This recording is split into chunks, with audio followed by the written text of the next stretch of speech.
state also, there is a variance from district to district, from village to village. You have to take that into account.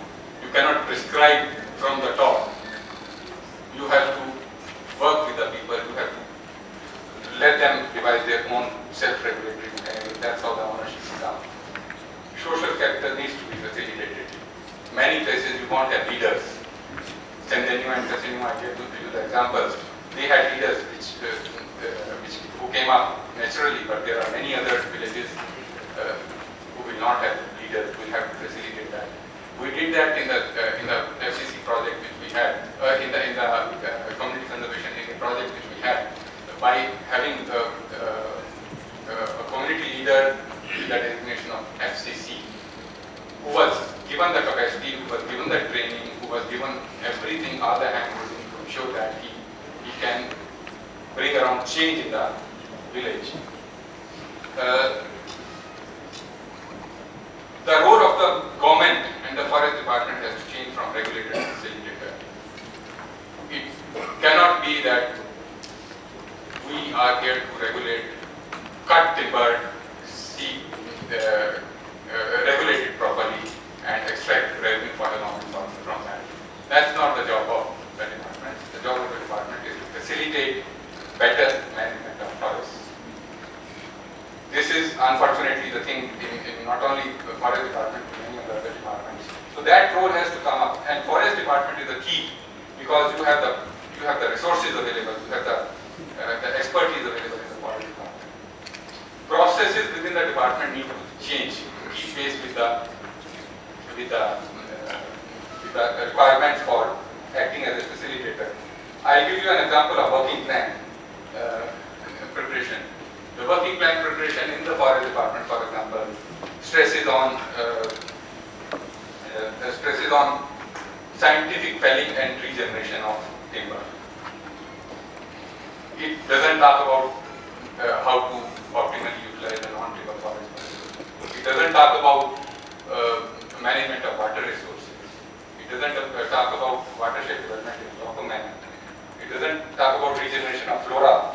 Now, unless we bring all this together and show to the villagers, show to the community what are the benefits which are coming on out of scientific management of the resources available to them, now none of the working plan will succeed in improving the quality of our forests. It's the only timber cutting. We need to move on.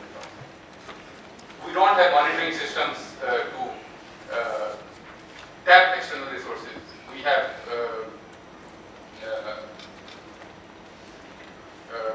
the CDM mechanism where we hardly have any projects taken up in the forest.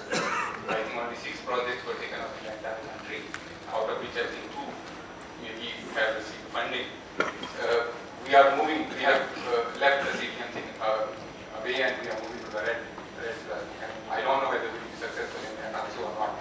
It's again a long process. You have to again train the communities. We have to have a better system. We have to have a system where the communities can themselves assess. We don't have baseline data available for tapping these funds.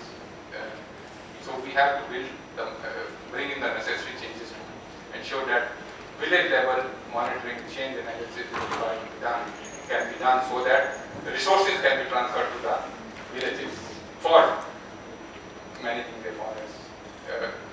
As all of you know, there are a lot of externalities associated with management of forests. It's not only the benefits are not limited to the communities alone. The benefits flow out to the rest of the world also.